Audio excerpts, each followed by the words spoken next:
My mother was to the right of me, I was to the left, and we were there about 30 seconds, and Mrs. Kennedy came around the corner in a beautiful pink dress she had, and she shook my mother's hand, shook my hand, and stood next to me. And as a 15-year-old, I couldn't have told you my name now. I'm standing next to the First Lady. And then right there, President Kennedy came right behind her and had a cigar in his mouth. And he took a puff out of a cigar and put it in a sand urn and shook my mother's hand and came and shook my hand and did not let go of my hand and looked back at my mother and said, "You got a good-looking young man here."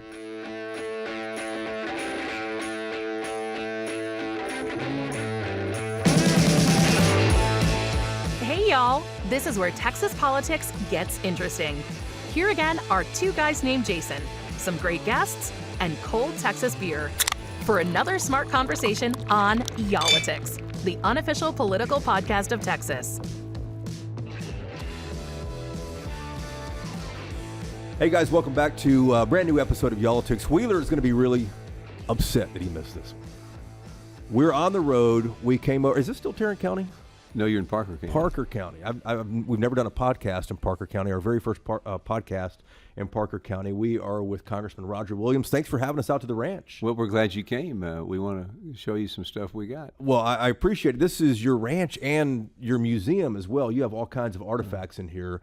But we want to talk about some of the political artifacts in here. And we had you on our political TV show called Inside Texas Politics not too long ago. And after the recording, you and I were chatting. I'm a history buff. Mm-hmm. We were talking, and you told me something that I was like, what? How in the world is that possible? Yeah. You've shaken every president's hand from Harry S. Truman to Donald J. Trump. Exactly. And that's why I said, well, you know what? Let's get together with a podcast. Mm-hmm. And let's talk about these because you had some favorites in there. You recollect every one of these. Right. So thanks for having us out here. And for folks who may not be represented by Congressman Williams, he's served in Congress since 2013, chairman of the House Small Business Committee right now.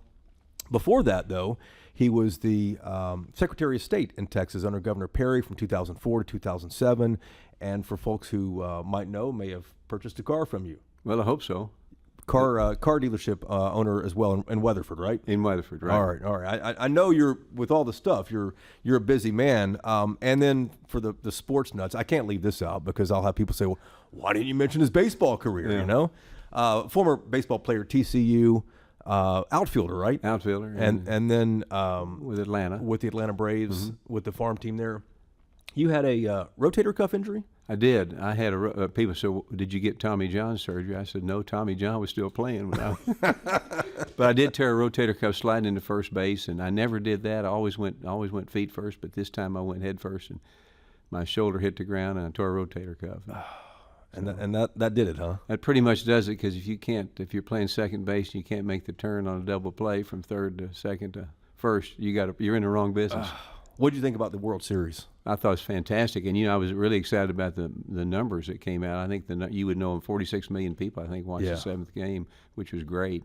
Blew the NBA game away. Yeah. It was a great series. I mean, and I think we're seeing two of the greatest players ever in our lifetime, ever in the industry. Aaron Judge with the Yankees and Ohtani with the Dodgers. I mean, these guys are unbelievable. They're big. They're strong. They're doing things that even Babe Ruth didn't even do. Yeah. So it's an interesting time for baseball. Ohtani is incredible to watch. I've seen him play a few times in person when I was in Los Angeles. But I thought the Blue Jays were going to take this up until the seventh or eighth inning. Right. That ball hit the bottom of the fence and didn't come out back in play. Yeah. Ground rule double is what they call it. Would have been a triple instead of a ground rule double, and they would have won the World Series. Wow. Yeah. Yeah, a lot of folks in Canada are upset about that one. Well, it's time for the Americans to beat the Canadians, right? Let's go back to the whole point of being out here today. How have you shaken every president's hand from Truman to Trump? Well, that's a great question. It's an interesting story, and I've told some of my friends in the political business, and they all say, "Well, I don't think anybody I know could even say that." And probably right, but Harry Truman, I met Harry Truman when I was 6 years old, 1955. We were in Kansas City. We lived in Kansas City. My father took me to a Kansas City A's baseball game at Municipal Stadium, and Harry Truman threw out the first pitch.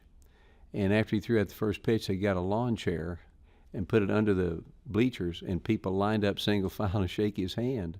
And I stood there with my dad. I remember holding my dad's hand. and we got to the president. And I knew he was a president. I was old enough to know that, 6 years old, and shook his hand. And he had white shoes on, like so many pictures you see with the white bucks. He had those on. I shook his hand, and we then went and sat back in the game and watched. I think it was Chicago White Sox and the A's were playing that day. Wow. So I met him that way. And then Dwight Eisenhower I met the same way. He was throwing the first pitch out in '58 at the Kansas City A's baseball game, and we got to shake his hand. The Secret Service wasn't like it was back then. You could get close to these people, but we shook his hand there at the baseball game again. And then I shook the hand of President Kennedy at 10:42 in the morning of November 22nd, and at 12:42 he was assassinated. Yeah. And we have pictures that you can look at here of that morning.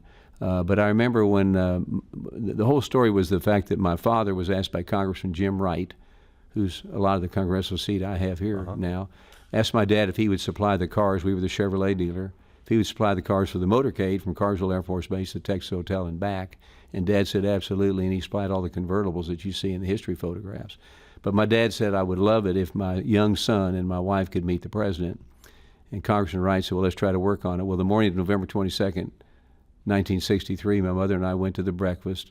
My dad was actually acting as one of the security agents because they were short of security people. Your dad was acting as a security agent? And we have a picture of him standing in front of the dais where the president spoke. That's a whole other story, but as history knows, the Secret Service and other people, there weren't enough. It's asked my dad was a big guy. He was a good friend of a guy named I.B. Hale, was head of Convair and former FBI agent, and he asked my dad to do that. So Dad did that. Mother and I were at the breakfast, and about 2 or 3 minutes before the Kennedy ended his speech, two men came to get my mother and I. They took us around a corner, told us to stay there. My mother was to the right of me, I was to the left, and we were there about 30 seconds, and Mrs. Kennedy came around the corner in a beautiful pink dress she had, and she shook my mother's hand, shook my hand, and stood next to me. And as a 15-year-old, I couldn't have told you my name now. I'm standing next to the First Lady. And then right there, President Kennedy came right behind her and had a cigar in his mouth. And he took a puff out of a cigar and put it in a sand urn and shook my mother's hand and came and shook my hand and did not let go of my hand and looked back at my mother and said, you got a good-looking young man here. And he went out the door, and 2 hours later he was assassinated, and I found out about it in school. Do you remember his handshake? I do remember his handshake, but what I remember mostly about him is how red his hair was. We were in black and white TV back then, and his hair was really red. And it took me back a little bit that I wasn't used to seeing that. But I do remember his handshake. But at 15 years old, First Lady, John Kennedy, you're just in another land. But I remember, and that whole event is like it was yesterday to me, because Lee Harvey Oswald went to my high school, and some various other things we can talk about later. But that's how I met John Kennedy. And then, of course, Lyndon Johnson I met several times. He actually, being from Texas, was kind of a friend of my father's. Right. And I shook his hand several times. Well, let me pause you there. So you're in your late teens, maybe early 20s at this point, right? I was 15 in '63. During Kennedy's assassination, hours before when you shook his hand. Were you interested in politics yet at this point, because you were really into baseball too? Yeah, well, so that's a great question, because really all I cared about was baseball. I mean, I went to school to play baseball. I didn't like girls back then, so baseball was the thing. But it was an interesting thing. So I go down there and I listened to what he had to say, and he talked about space and going to space, and so forth. And he was young, he was 44. I was 15. And I remember listening to him, and I said to myself, I think I can do this. You said that? And to my mind, I think I can do this. Not knowing really what this was, but I could do what he's doing. But he touched a lot of people, both young people like myself, Democrats, Republicans. My dad was a Republican, my mother was a Democrat, but none of that mattered. He was the president, but he related to me. And the world was a different world back then, and he related to young people, and he got young people involved. And you've seen the photos and talked to people that day when he was assassinated, what a tragedy it was for young people. They'd lost a leader, and things kind of turned after that. But no, I remember what he said, and it kind of got me engaged. Now, when I had a chance to vote back when I was 21, that's when voting was 21, I went back and thought about John Kennedy, and it was a motivation for me to go vote, and I've always got involved in politics ever since. Wow. So President Johnson makes a little more sense. He was a friend of your father's, you said, but he's from Texas as well. Yeah. So you met him on several occasions. Several occasions I met Lyndon Johnson, and I always thought he was fatherly figure, and one of those things is I'll take care of you, don't worry about it. And so I got to meet him that way. He seemed like a real kind of rough and tumble guy, but would always get deals done. No, he's a deal maker. Yeah. They talk about Trump being a deal maker. Well, I think Johnson was the original deal maker. Johnson was the original wasn't he? deal maker. He'd make a deal, but it was always to his benefit. Oh yeah, well it had to be. What do you remember about him, about Johnson? Well, what I remember was him, like I said, he seemed older to me, although he wasn't. It was amazing. I think he was only 54 when he got sworn he in. really? But he looked older. But he, a fatherly figure is what Lyndon Johnson showed me, that, he was he had a deep voice, he had a big hand, Yeah. and he would ask questions, but he was kind of a fatherly figure that, which you kind of wanted. This guy's going to take care of me. He's going to take care of our country. And a lot I disagreed with him on as I got older. Yeah. But he was a leader and a powerful figure, needless to say. Yeah, indeed so. And then let's talk about President Nixon. President Nixon was interesting. How did you come across him? Because he's from California. He's not from here. What was the occasion in which you met him? So the occasion was 1972. He was running for president. Okay. And under a bleacher somewhere, or what? Well, actually, it was in spring training in Florida when I was with the Braves. We took batting practice, and they told us that President Nixon was going to be in our locker room today because he wanted to come in and say hello to the team and get his picture taken with Hank Aaron. Hank Aaron was chasing Babe Ruth at that time. You remember he broke the record in '74, and Hank was the home run king. And so he's in Florida, in West Palm Beach, to see Hank. We take batting practice early. We have to put our game uniforms on. We have to sit in our lockers and wait for the president to come. And I'll never forget there. Rod Gilbreth was my locker mate next to me from Mississippi, myself, and they went around this way, and the front door was across the building. And the front door opened there. The agents came, Secret Service agent, and there was Nixon. Wow. And he went and shook everybody's hand on the team. And I was the next to last. He shook my hand and then went to the center of the clubhouse and said he was glad to be here, glad to be with the home run king, Hank Aaron. And he said that he said I have the greatest job in the world, being president of the United States, but there's only one job that I would leave it for, and that is being commissioner of baseball. And we kind of giggled, and he says, because it pays me $100,000 a year. And we all laughed because back then, our average payroll, I think, with the Braves was only like $35,000. Yeah. So that's how I met him, is in spring training. At this point, were you trying to meet the next No. president every time? I mean, you had met everyone up until this point, though. Yeah, but I wasn't thinking about I'm meeting presidents. I mean, I'm meeting presidents, but I wasn't thinking about how I'm meeting all these guys. Yeah. So that's Wow. how I met. That's how I met President Nixon. Nixon. And you have a picture over here on the wall, right over here from where we are right now, of you and President Ford. Right. That was after he left office, I believe. That I was. presume you met him once So or I twice? met him in Sun Valley, Idaho. Harmon Killebrew, a great Hall of Fame baseball player, had a tournament every year to honor one of his teammates named Danny Thompson, who died of cancer. And Harmon would bring in all these great people and so forth. And at the time, I was still with the Braves, so I kind of was a lower level celebrity and so forth. But Gerald Ford was there to play in the tournament, and I got to hit some balls with him. And I don't know if you remember, but he was a horrible golfer. A wonderful man, Yeah. but a horrible Terrible golfer, was he and he really? could hit balls sideways. He could do whatever.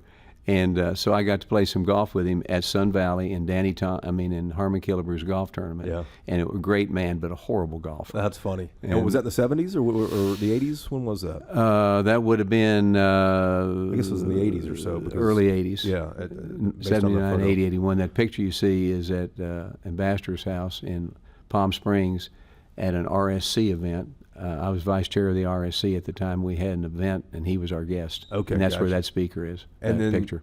President Reagan's in office at this point in the 1980s. So Reagan, but I met Reagan first in '76.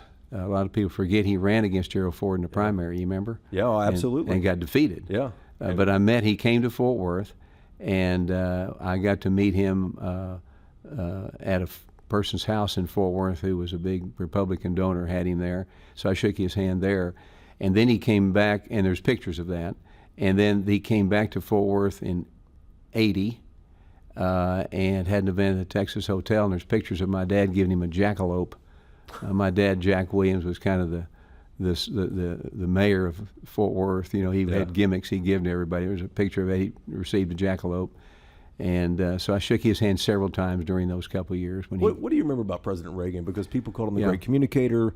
He was a real turning point for the Republican Party at that moment in history. Well, he was, because in 80 and 81, I was in business. I was a Chevrolet dealer. I mean, I was working, and I was paying 20% interest under Jimmy Carter. Yeah. And it was unbearable, and Reagan came in, got the interest rates down, got inflation down, kind of the rest is history, and got business going again. But I remember him, was interesting too, again, being a young person. He was the first guy I ever saw wear a brown suit and make it look good. And I remember thinking that, you know.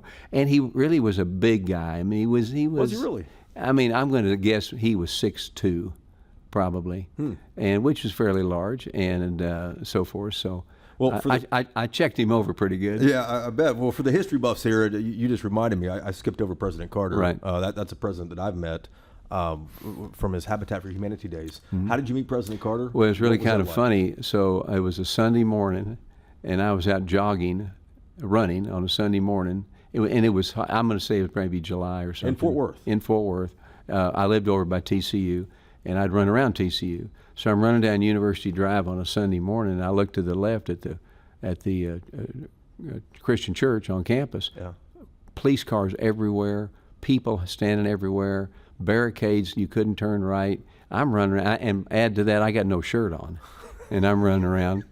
And so I go up there to see what's going on, and when I look up the church doors, there's Sheriff Lon Evans, who's a historical figure in Tarrant County. He's standing up there with his cowboy hat and everything.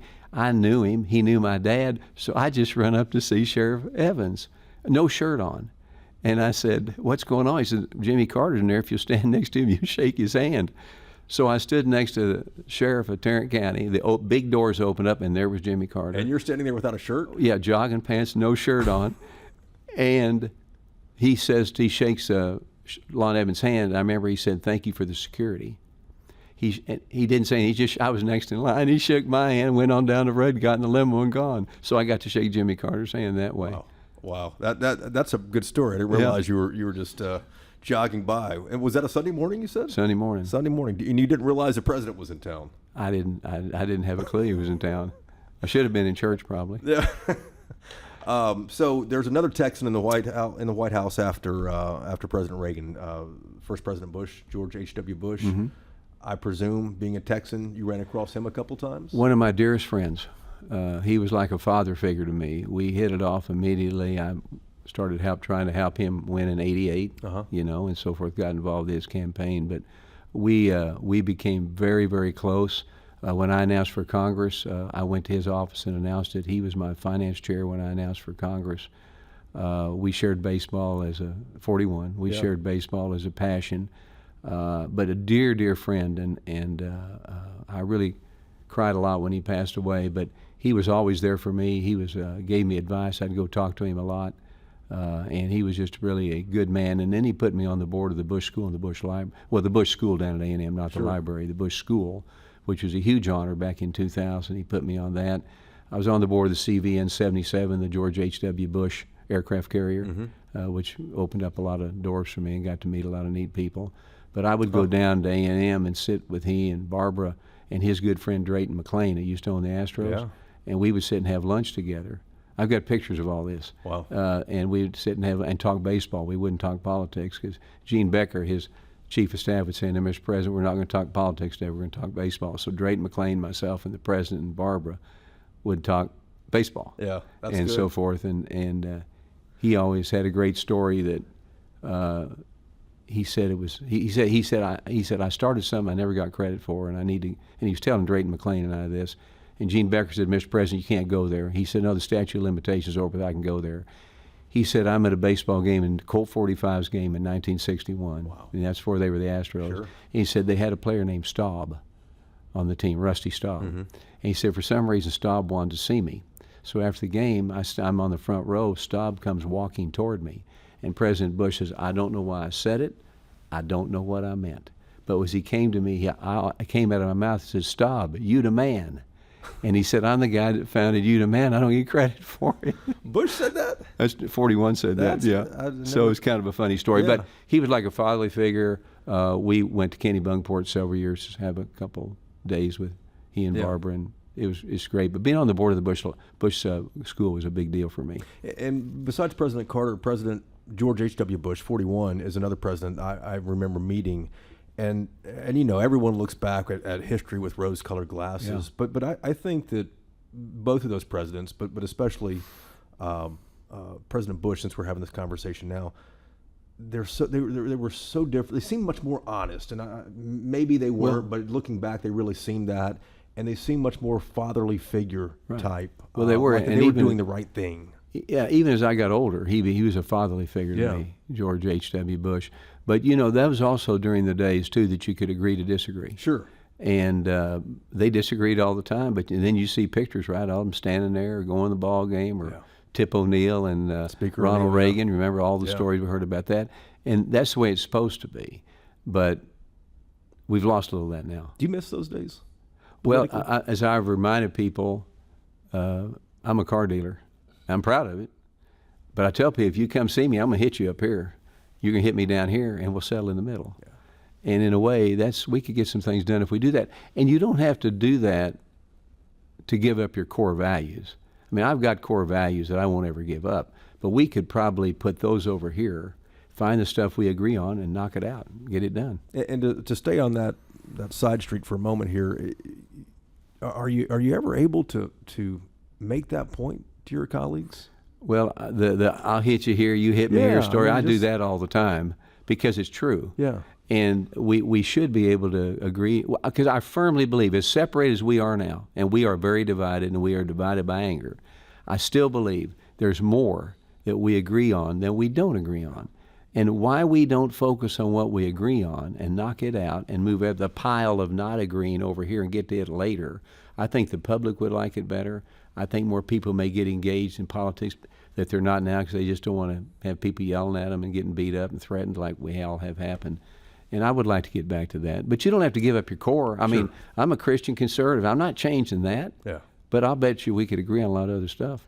So, speaking of the 1980s, the Democrats then are a lot like they are today, kind of rudderless.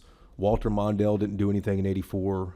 Got blown to pieces. I recollect in the Electoral College. Dukakis couldn't do anything in '88, and no one expected this country governor from Little Rock, Arkansas, to have a shot. And here Bill Clinton ends up defeating President Bush. At what point in 1992, at what point did you ever meet President Clinton? And what was that like? Because you talk about retail politician. Yeah. I mean, man, he was a good one when it comes to that. No, Clinton was a retailer. Trump is a retailer. Sure. Okay, and we can go back who were the retail presidents. There's some that were not. Yeah. But I met Bill Clinton in Fort Worth on top of a tractor trailer flatbed, giving him a pair of Justin boots. For coming to Fort Worth, you know, he came and spoke to the chamber and that kind of thing, and I gave him a pair of Justin boots in a box on the top of a flatbed truck in downtown Fort Worth. This is during the '92 campaign. Is that when it was? I guess, or maybe the '96 campaign. I don't know if it was during the campaign, but he was president. Yeah, yeah. So all these presidents came to you essentially. I mean, yeah, I could say that, right? Except when you were in Kansas City there. President George W. Bush, 43. That's an easier one. Again, a Texas president. Well, and a dear friend. Is he? A very dear friend. And we still communicate. And when my wife passed away in January, he was before President Bush called to give me his condolences, and I remember that. But we're friends. I mean, we see each other at the ball game. We talk. We've just been a lot of the things that happened to me politically has totally been because of the confidence that 43 and 41 had me to go to Congress, run, do a job, and so forth. But the main thing about President Bush, we shared baseball together, and we would talk baseball all the time and so forth, rather than politics. And did you ever give him advice when he was part owner of the Rangers? I told him not to trade Sammy Sosa for Harold Baines. You know, he said that's the worst movie he ever made. You know. Yeah, you shouldn't get rid of Sosa there. Yeah. And then the other Democrat that really changed the course for the Democratic Party is Barack Obama. and at this point you were considering public office, and you had gotten elected Right. during his second term, right? Right. At what point did you meet President Obama? Well, so I get elected to Congress I ran because I didn't think anybody's fighting for Main Street and small business, and I got elected. And so it was shortly after we got sworn in as Republicans that we had a message from the White House that the President Obama wanted to meet with us to find common ground with the Republican Say conference. that again, because people may not realize that this actually happens sometimes. That Yeah. you have a leader of another party wanting to reach out. Right, and he did, and he wanted to reach out. So we all went to a room with a podium, and we waited for him to come, and folding chairs were in the room, and he came, and before he shook anybody's hand, he stood in front of the podium and said, "Now, before we get started, there's something that I want all of you to know. I want to remind you that I won the election." And that's how he started it with the Republican conference, which is not the best statement to make, but Right. a little adversarial. But he said that I won the election.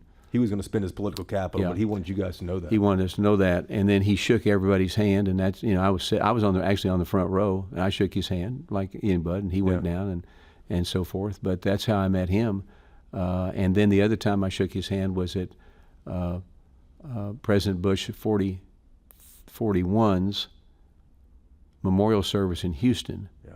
when President Bush 43 asked me to be part of the family. And my wife and I went down there, and President Obama was down there too with the First Lady, and I shook his hand again there. President Trump, I mean, you're in Congress at this point. People aren't coming to you at this point. Now you're in D.C., Yeah. so it's a little easier with President Obama, President Trump, I guess, right? You met President Trump on numerous occasions, I presume. Right. I shook his hand a bunch of times and Yeah. so forth. So, And how about President Biden, too, at that point? I mean, he was in the Senate, Yeah. so...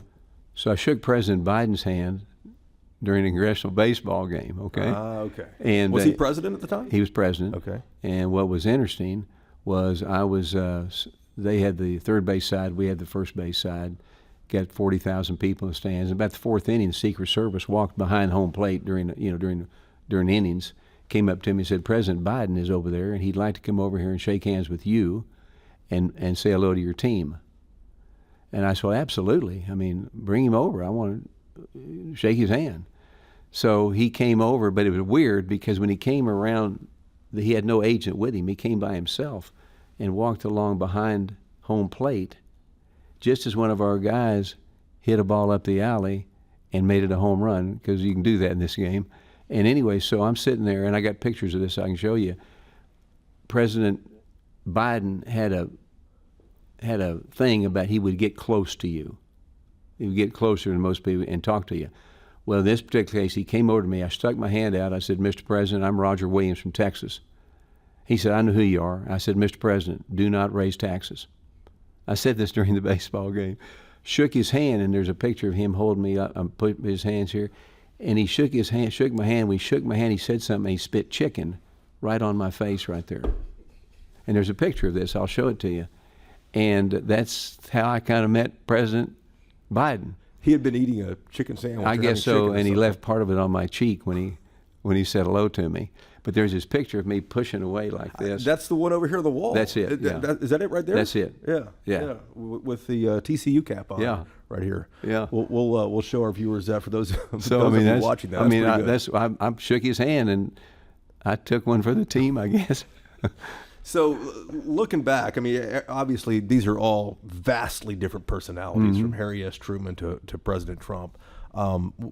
Who had the handshake you remember? Who had the handshake you just as soon forget? So everybody asks me that when I go through this, and the firmest handshake, Who was it? and I remember like it was yesterday, was George H.W. Bush. You know, he was a big man. You met him. He was 6'3", Yeah, he was 6'4". bigger than most people thought. He had big hands, and he had the strongest handshake of anybody. Now, and I'm not just saying this, but the weakest was Obama.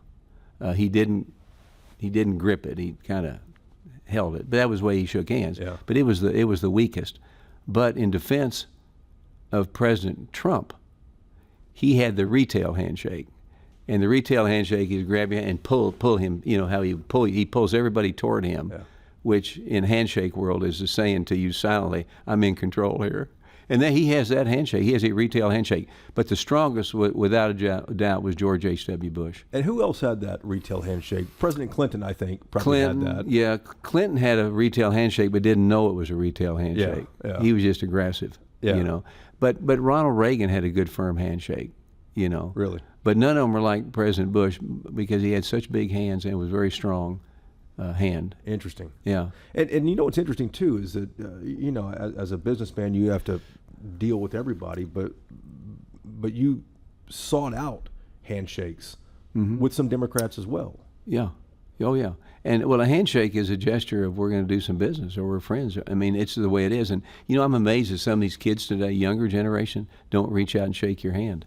You have to stick it out, and then they put it out. They don't. But my dad always told me, stick your hand out and shake hands with everybody, but grab a lady not as strong as you grab the guy, and so forth. But so it's an asset, and it's a silent salesman when you shake somebody's hand, and so forth. So what would your dad say about all these handshakes that you've gotten over the years when he took you as a 6-year-old under the bleachers there to see President Truman in his white shoes? What do you think your dad would say about all this?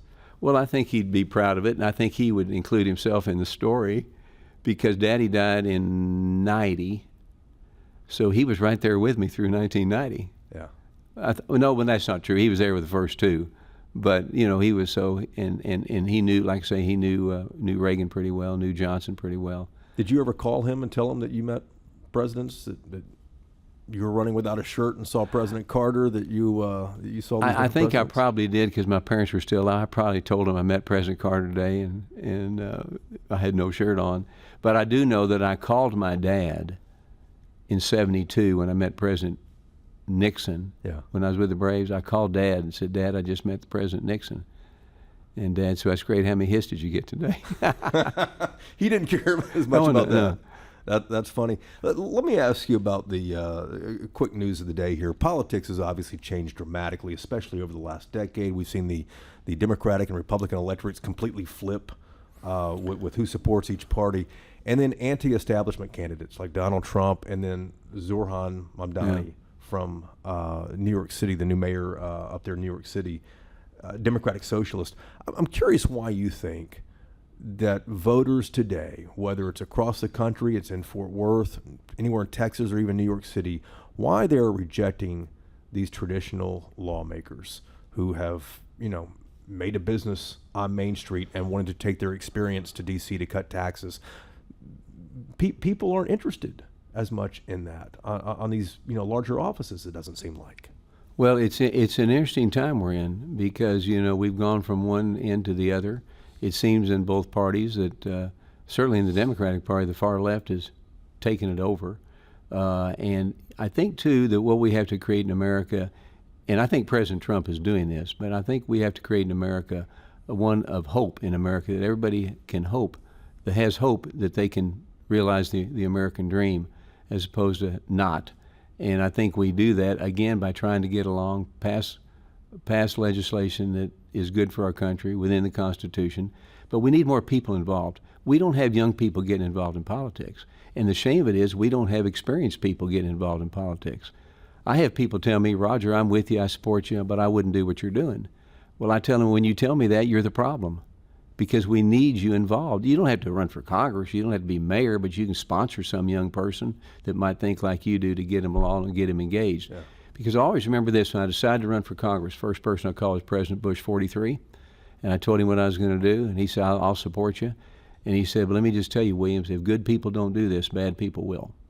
And I've never forgot that he told me that, and how true it is. Now I'm not saying the bad people are all the Democrats. Everybody's got their characters, right? But I think what you saw in New York last night was a city that's out of control, a city that people live there have no hope at all, and they just want to be taken care of and so forth. But you come to Texas, I think the Texas spirit's there. That chance to take risk and get reward is important. And we have to do a better job of teaching kids this, okay? The school's going to do a better job. In many cases, we've lost some of the schools to the left-leaning side of tenured professors, which I think is the killer in our universities this year. That's changing in Texas. I mean, the legislature is going all after that. Right, and should be. But we shouldn't. Nobody should have tenure. You know, you at least got to be. They got to Performing. check you out Yeah. over a 3-year period Yeah. or whatever. But anyway, it's a combination of that. I think too many young people are. You know, look, we have 100,000 kids dropping out of school every year in the 9th grade, for example, in Texas, just in Texas, Wow. and they're dropping out because I think they're losing hope. And because they see their buddy that's going to law school, they see their buddy that's got a job at the accountant or whatever, and they don't have that, and they lose hope and quit. Well, we're doing a better job of making these people understand, no. You stay in school because you can be a plumber, welder, carpenter. You can be a trade person, have a great career, have a great job. We need to get people not losing hope, but looking toward the future. And I think a lot of issues from a wacko standpoint can take care of themselves when people can participate and see success. But where are we on that arc, though? Yeah. Well, I think Because it seems like, with what happened in New York City, that, Yeah. we're still climbing up to the top no, of that. we are, but I think it's an everyday deal that you got to explain to people the great opportunity of capitalism, entrepreneurship, risk and reward, working for working people. We have to explain all that because generations go quicker now. When I was growing up, a generation was 10, 25 years. Yeah. I mean, it's like a year now. Yeah, it is. Everything's turning over so quickly, right? And I think we have to be on top of it, and we as grown-ups and need to be on it. We need to get back to, I think, we need to get back to the family unit. We've lost that. When you and I were growing up, you went to church on Wednesday. They came to the Little League game. You had picnic on Sunday, left your door open. I went to church twice on Sundays. There you go. Well, and once on Wednesday. That's called the family unit, Yeah, and you had yeah. and you had leaders, whether it be parents or whatever, that would help you get on the right track. And we've lost the family unit. We got to get that back. Reacting to the Democratic wins in Virginia and New Jersey last night, President Trump said something that you probably heard this, that kind of struck me. He said, he essentially said, Republicans struggle when I'm not on the ballot. He's not on the ballot next year, but the midterm elections are going to be pivotal for control of Congress, like they always are for midterms. What do you expect to happen with him not on the ballot and with that comment he made? Yeah, last there's night? some truth to that. I mean, there really is. You want his endorsement, but I think when we get to 28, what we have to do as Republicans and conservatives, Christian conservatives, if we have to explain our message better. Sometimes we don't explain our message like it should be. We've got to be able to tell people why less government is best government. We've got to be able to tell people why strong defense is important. Lower taxes, less government. Why cut spending, defending borders, hanging with Israel, all those things. We got to be able to sell ourselves because in many cases the other side doesn't have to sell themselves because they'll have some people in the press will just do that for them and they don't have to do it. But we as conservatives must sell ourselves. And me being a salesman, being on commission my whole life, I get frustrated sometimes. We need to do a better job in selling our product. We need to show why. We need to show how, not just say it. And I think once we get that message out, people buy into it, and we secure our next election because it's going to be challenged all the time. Does Trump run again in 28? Well, as you know, he can't. Well, I mean, who knows what would happen if with the Supreme Okay. Court or I mean, what do you think is going to happen? I don't think he runs again. don't think he does? I think he's done a good job. I think he'll leave the country in good shape. But I'm a big believer. I tell people I make votes based on what the Constitution says, what my conscience says, what the district tells me in the Bible, and he can't run again. As I look around this room here, And I just want to say one thing, if Sure. I can. And we have a good bench, though, with JD and Rubio and others. We have a good bench, so we will field a good candidate. and as I look around this room and see all the candidates who became lawmakers here, you have a rich history and rich experience that you've been able to live. How much longer do you want to stay in D.C. with the temperature rising up there? Yeah. Well, that's a good question because I'm not an angry guy. I'm a happy guy, and it's angry up there. So here's the deal. I will be announcing that I'm running again.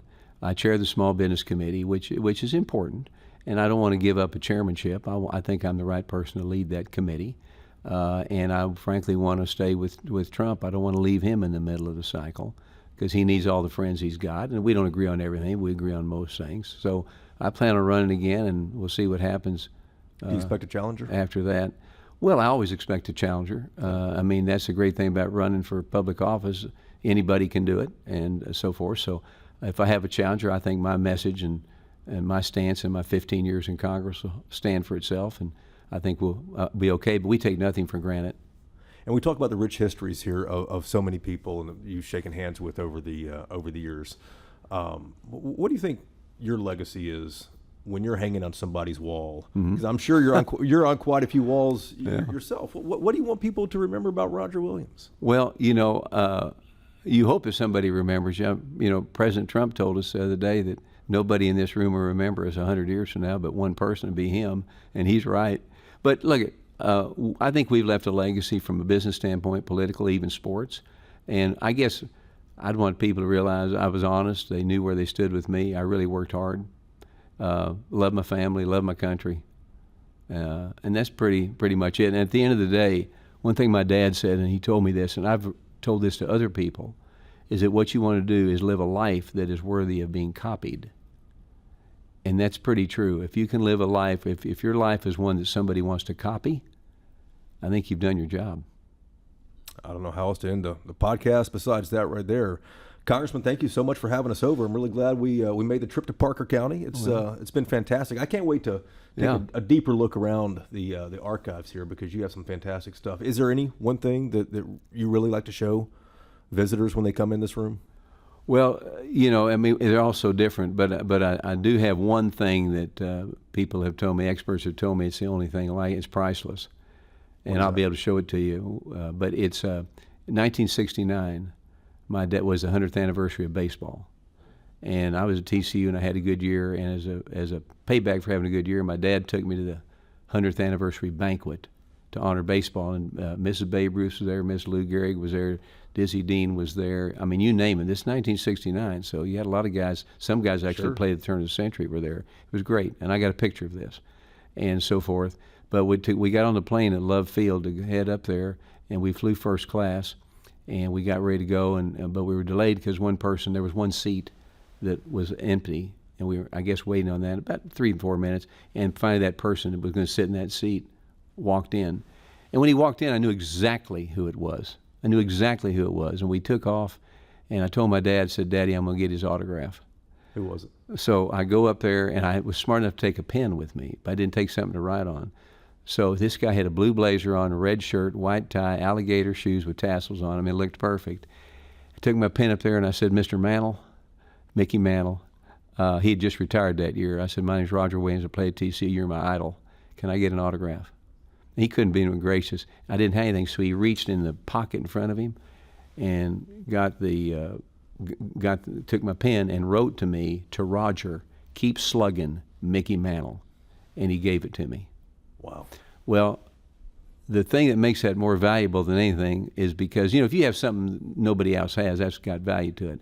Well, when he pulled that out of the slot there and signed it, he signed it on a barf bag. So I have Mickey Mantle's signature on a barf bag, and I have been told by appraisers that is priceless. I mean, there was somebody out there who would pay a lot of money for that because they know there's no more Mickey Mantles on a barf bag. But anyway, that's an answer to your question. Did you shake his hand? I shook his hand. The other hand I shook too, which not to keep going here, was Netanyahu's. Yeah. I got to shake his hand. That's kind of a bonus handshake. Well, you have Henry Kissinger over here. You have a number of them. But anyway, maybe it's a future episode because I'd love to go through the things here. Yeah. But from Truman to Trump, it's really fascinating. I don't know of anyone else alive today who's done that, who's shaken so many hands. So, Congressman, thanks for having us out here. Really appreciate you sharing the insight, opening up your archives to us, and letting us see this. And we wish you many more handshakes of future presidents. Thank you, and God bless. Appreciate it, sir. Okay. Thank you.